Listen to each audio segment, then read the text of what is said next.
Et qui c'est qui brille déjà?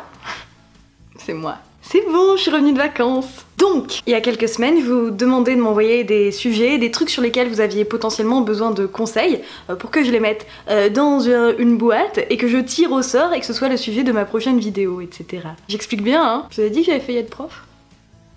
J'ai tout perdu. Donc il y a 2 semaines, dernière vidéo avant mes vacances, je tire au sort pour la première fois. Premier essai sur quoi je tombe, l'autosabotage. J'ai ri parce que dites, dans mes projets, l'autosabotage, ça me connaît. C'est mon dada. J'ai envie de dire que dans l'autosabotage, je me sabote zéro. C'est bien de voir le bon côté des choses parfois. S'il y avait moyen de gagner de l'argent en s'auto-sabotant, perso je serais millionnaire. Les doigts dans le pif. Malheureusement, ce n'est pas une carrière. Too bad. C'était tellement à propos comme sujet que je me demande si la prochaine fois, je vais pas tomber sur un truc qui me ressemble encore plus. Un truc genre, je digère mal les oignons crus mais je continue d'en mettre dans tous mes plats. Pourquoi? Et que faire? Ceci dit, peut-être que ça aussi c'est une forme d'autosabotage. C'est philosophique tout ça. Bref, je suis pas psychologue et ce sujet relève justement de la psychologie, donc bah écoutez, je vais vous laisser là-dessus. À la semaine prochaine, bisous. Oh, je déconne. Oh, si on peut plus rigoler. Oh, j'ai la raie trop à gauche. Ma raie est aussi gauchiasse que moi. Donc voilà, je ne suis pas psychologue, ce sujet relève justement de la psychologie, donc bien sûr j'y suis allée de mes petites recherches et de mes petites trouvailles, mais ma parole là-dessus aura toujours moins d'importance que celle d'un ou d'une professionnelle de santé. Donc déjà, l'autosabotage, qu'est-ce que c'est? Bah l'autosabotage, c'est en gros se mettre en échec, la plupart du temps de manière inconsciente, alors qu'on est sur le point de faire quelque chose qui nous tient à cœur. C'est s'automettre des bâtons dans nos propres roues, tout seul, comme des grands. Je suis en train de réfléchir à un jeu de mots sur roue, pas sûr de garder ça. Ça c'est de la logique, si on conduit notre mobilette sur la départementale qu'est notre vie, on va pas tenir un grand bâton pour se le mettre dans les roues, enfin sinon on tombe et après ça fait mal. Bah là c'est pareil mais plus psychique. Il y a 4 types d'autosabotage, il y a par exemple ne pas terminer les choses, pratiquer la procrastination, se chercher des excuses ou faire preuve de trop de perfectionnisme. L'autosabotage, ça peut concerner plein d'aspects de ta vie. Mise en situation. T'as un entretien pour le job de tes rêves, tu t'es préparé, t'as été coaché. Rien ne peut mal se passer, tout est sous contrôle. À tel point que t'acceptes d'aller boire un verre la veille. Un verre, pas plus. Ça, on connaît.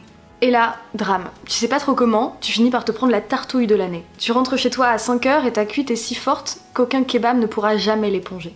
Le lendemain, tu te réveilles à la bourre, tu sens la gnôle malgré tes 4 lavages de dents et ta bonne douche. Mais surtout, tu t'en veux et t'as perdu toute confiance en toi. Là où t'avais tout pour briller, bah... bof. Bah ça c'est peut-être de l'autosabotage de type tu te sens pas à la hauteur. T'as le syndrome de l'imposteur et le poste te paraît au-deçà de tes capacités.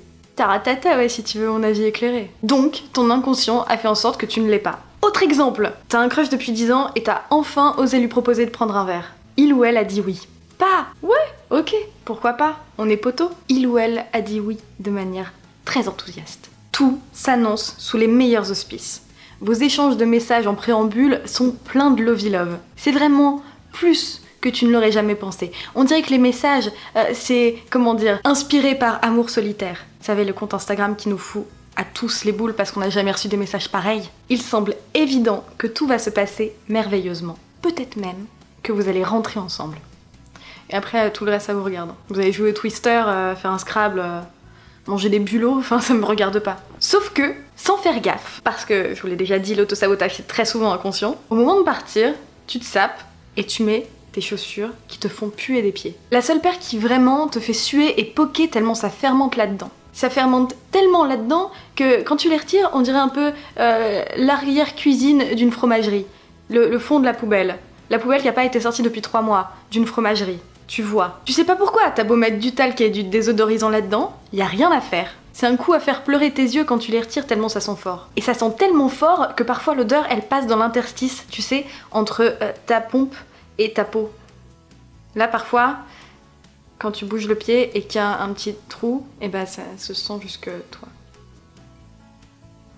Non mais on a tous une paire comme ça, n'est-ce pas? Dites oui.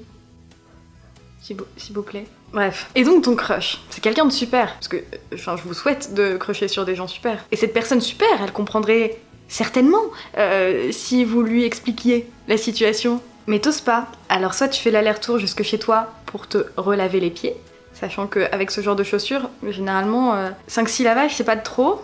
Et ça peut rester après sur la peau. Moi j'achète plus hein, de pompes en plastique, hein, c'est fini. Hein. Bref, tu fais l'aller-retour chez toi pour te relaver les pieds et changer de paire de pompes. T'arrives à la bourre, tellement à la bourre que ton crush, il s'est barré. Il ou elle a cru que tu lui posais un lapin, puis c'est fini quoi. Mais c'était bien tenté. Soit t'es tellement mal à l'aise de savoir que t'as tes pieds qui potentiellement puent la mort et que peut-être potentiellement tu pourrais ramener quelqu'un chez toi, mais que peut-être potentiellement à un moment il va falloir que tu retires tes pompes parce qu'on peut pas jouer au Twister avec des chaussures évidemment. Et ton malaise fait que tu sabordes le rendez-vous. C'est un scénario catastrophe. Hein. Je m'entraîne à écrire des fictions, c'est pour ça. Ou alors, plus simple, t'as mis tes chaussures odorat friendly, mais d'un coup tu te mets à parler de ton ex avec des envolées lyriques, mais tu sais pas de trop où ça sort tout ça. On m'a demandé de venir, on m'a pas demandé de venir avec un Becherel. Donc voilà, tu parles de ton ex, comme ça, hop. Tu sais pas pourquoi ça sort tout seul. Du coup l'autre se dit que peut-être, bon bah les signaux ont été mal compris, et que c'est... Bon, t'es pas passé à autre chose quoi. T'es pas prête à une nouvelle relation avec cette personne de tes rêves. Bah ça, c'est peut-être de l'auto-sabotage, de type tu penses que tu mérites pas le bonheur et l'amour. Après, t'inquiète, hein, tu vas être très heureux célibataire. Qu'est-ce qui se passe avec ce t-shirt? Ça va pas du tout, j'avais pas vu qu'il y avait des épaulettes.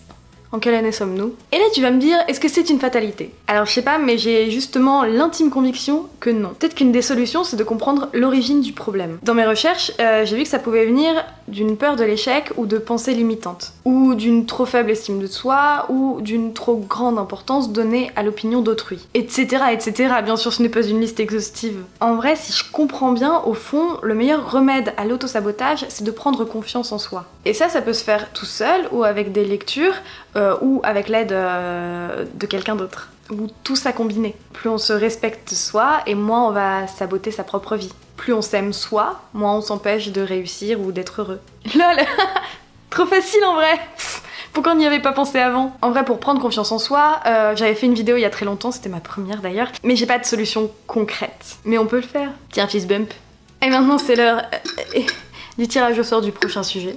Peut-être que ce sera pas le prochain sujet, mais un des prochains sujets, parce que j'ai une autre vidéo en cours de prod, j'ai envie de vous dire, alors que je fais tout toute seule, est-ce qu'on peut parler de prod? Bref, pourquoi on n'arrive pas à dire aux gens qu'on les aime? Bon, ça suffit les conneries, je n'ai pas de réponse à ça. Non mais j'adore vos questions, hein, c'est pas vous que je critique. Hein, voilà, à la semaine prochaine, bisous.